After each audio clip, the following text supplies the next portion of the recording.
you have your Bibles, you can open them with me. I want to share tonight from Philippians, the 2nd chapter. I'm going to read a few scriptures because I think they're important. And then I'm just going to teach some principles that God has laid upon my heart, some thoughts that I want to share with you.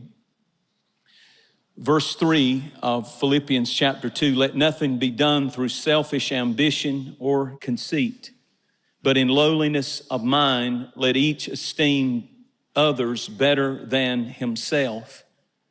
Let each of you look not only to your own interest, but for the interest of others. Let this same mind be in you that was in Christ Jesus, who being in the form of God did not consider it robbery to be equal with God, but made himself of no reputation, taking on the form of a bondservant and coming in the likeness of man. I tried to come up with a good title. I had one come to me down there a while ago that I'm going to go with, and they don't even know it in the area that worries about this. But I'm going to call this Making Love Last. And the reason I'm going to call it Making Love is I just like to say that in church. Making love last.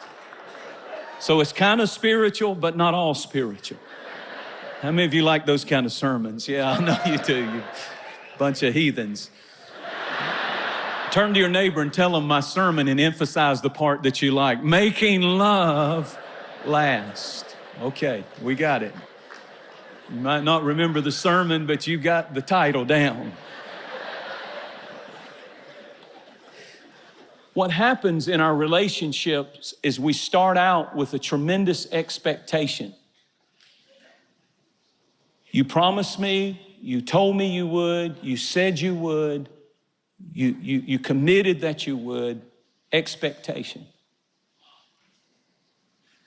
And in between expectation and the end result, which is behavior,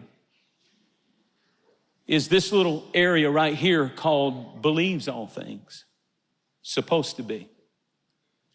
And what we've got to learn is this. Expectation is, he promised me he would not be late. He promised me that he would be here at 4:00. But what I'm looking at is it is 4:30 and he is not here.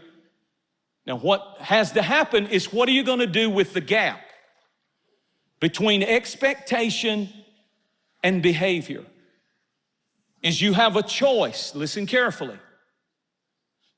You are supposed to believe the best, or you can assume the worst. And the reason that a lot of people get in arguments and get in fights is they have expectations and the person lets them down. I knew you wouldn't call him. I knew you wouldn't do it. I knew she wouldn't do it. I bet he's talking to somebody about something stupid. In this gap between expectation and behavior, love does not assume the worst. I knew he wouldn't take care of it. I was waiting on him to not take care of it so I could have more points to tell him how bad he is, or vice versa, so I could tell her how bad she is. And we assume the worst instead of believe the best. When you believe the best, it kind of goes like this. Well, something really important must have come up. And you're believing the best. You're hoping for the best. But when you assume the worst, you say things like, I have to do everything, and I knew that he was no good with money, or whatever. And you assume the worst instead of believe the best. Do you tend to go this way when they don't live up to expectation, your husband or your wife? Or do you tend to go this way? Because that's the issue, isn't it? Because when you consistently go this way, you're destroying love in a marriage. Well, what about them? There's certainly places where you have to correct and talk and get things together. But the atmosphere of the marriage has to be believe the best instead of assume the worst. It has to be. It has to be. If you want to make love that lasts. People who stay in love have the same gap all the time. They start out with expectation and somebody lets them down, but the difference is they believe the best. They believe the best. One writer said he did a study of marriages, researched marriages, and he said that healthy marriages that have lasted 10 years or more have an unrealistic view. Their partner actually rated higher in every single category when they ask about them. And he concluded that love is blind. Listen to these words. And he said that the healthy marriages are marriages that are generous in their explanation of why their mate is not doing what they expected. They're generous, isn't that good wording? They're generous in their explanation to themselves of why my mate let me down. They're generous. They believe the best, not assume the worst. I'm preaching better than you're letting on right now. Literally, love is blind. They find the most generous explanation. And I mean, I know you can do that because that's exactly what you did when you started dating that person and fell in love with them. My God, everybody tried to tell you they weren't all that.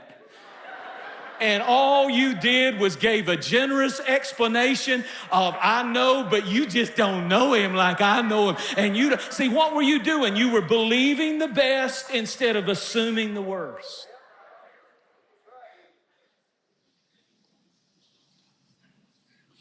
You chose to give a generous explanation. And the question is, do you now, years later, start off as soon as something happens and these two come together and all of a sudden this is all you have and all of a sudden this is all you expect and all of a sudden you just start saying, this is my life and this is my marriage and this is who he is and this is going to never change. And let me tell you something about this. The deal is no guy or no girl wants to disappoint you that loves you. This is going to be a strange thing to you, but the truth is, no, I'll speak for myself. I never want to let my wife down. Never have I done it intentionally, trying to hurt her or and I know she hasn't me. She's not that kind of person.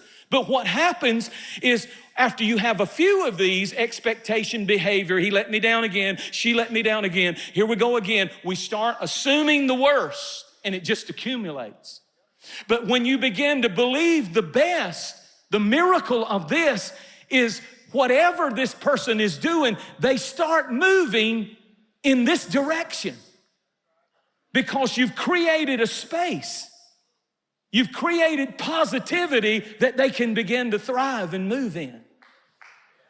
So, do you assume the best or do you go negative immediately when somebody doesn't measure up to your expectations? I'm almost done, so hang in there. Love always protects. Love always trusts. Love always hopes.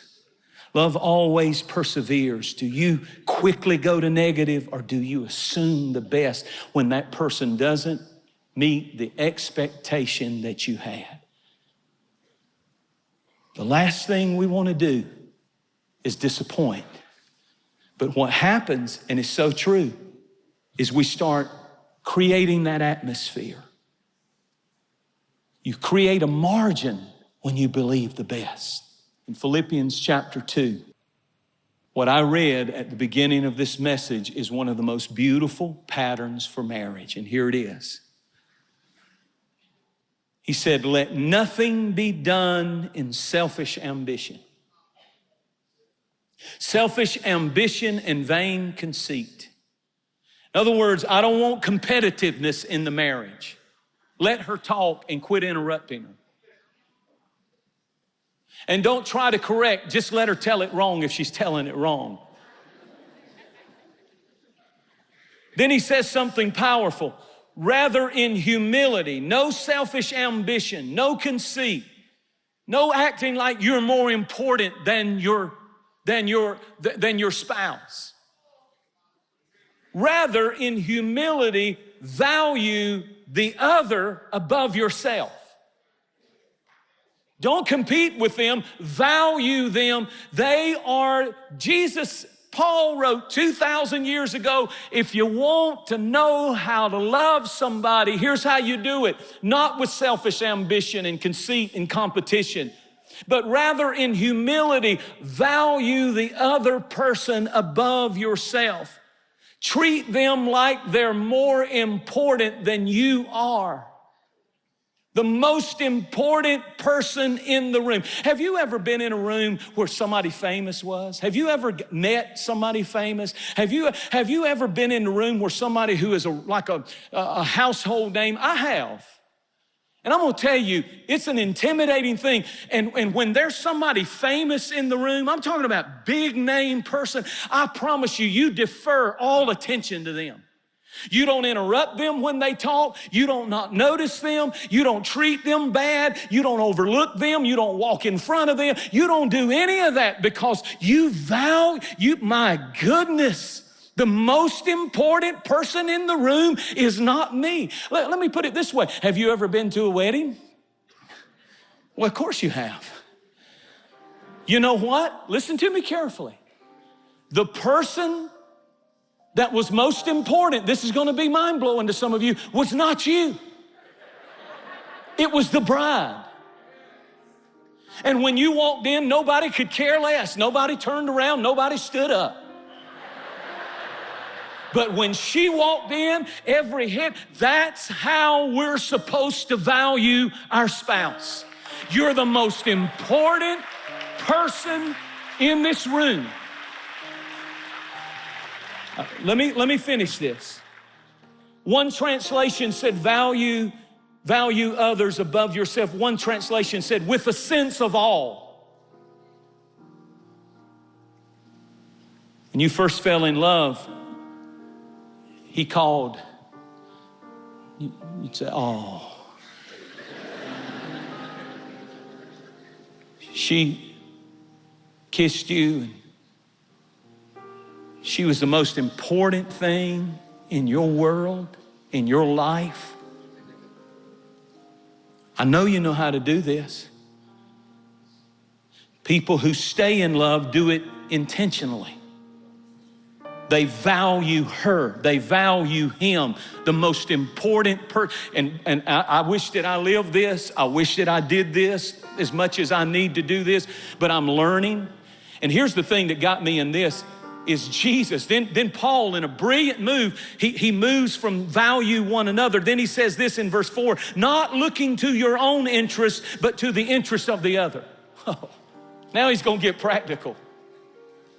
Now he's going to say, the way that I know that you're valuing them is you're not just interested in what you're interested in, but their interest is your interest too.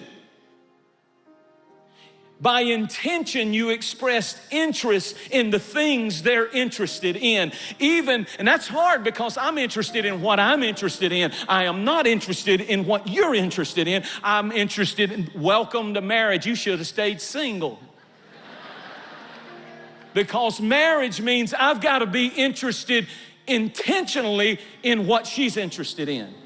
I just can't do that. I'm not going to fake. Well, when you fell in love and he said, hey, I love to run. You want to go running? You like to run? I love to run. You've never ran 1/4 of a mile.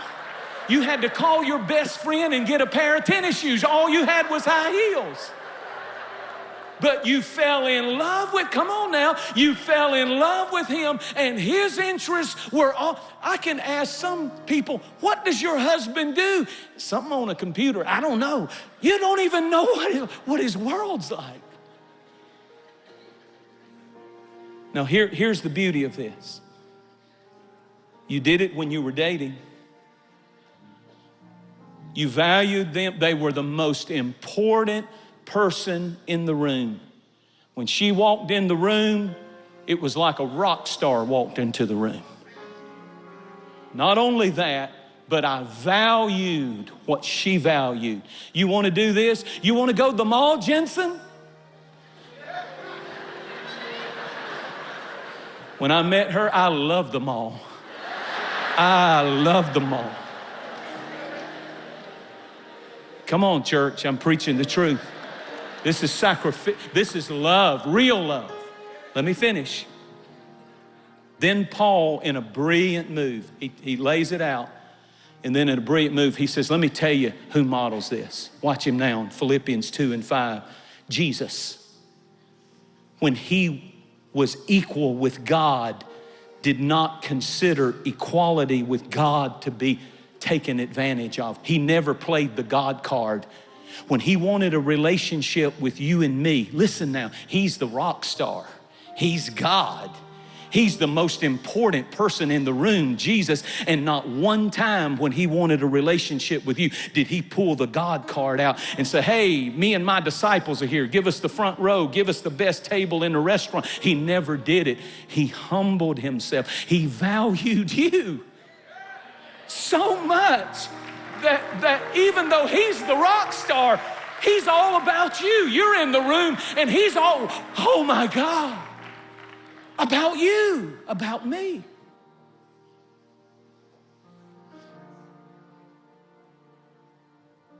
He was equal with God. He was not less than the Father, less than the Holy. He was equal, and yet he came down. He humbled himself.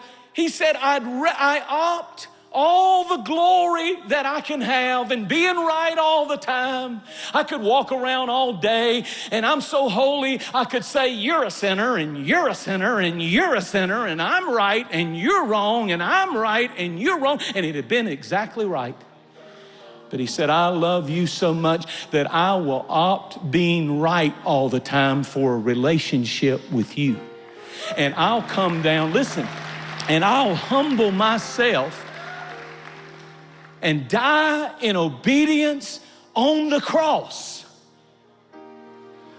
and show you how to value somebody else's interest and value somebody else in the room besides yourself and lay down your life so that you can value somebody else more than you value yourself. And Jesus is saying, I want you to value your husband that way. I want you to value your wife that way, that when they're in the room, they're the rock star.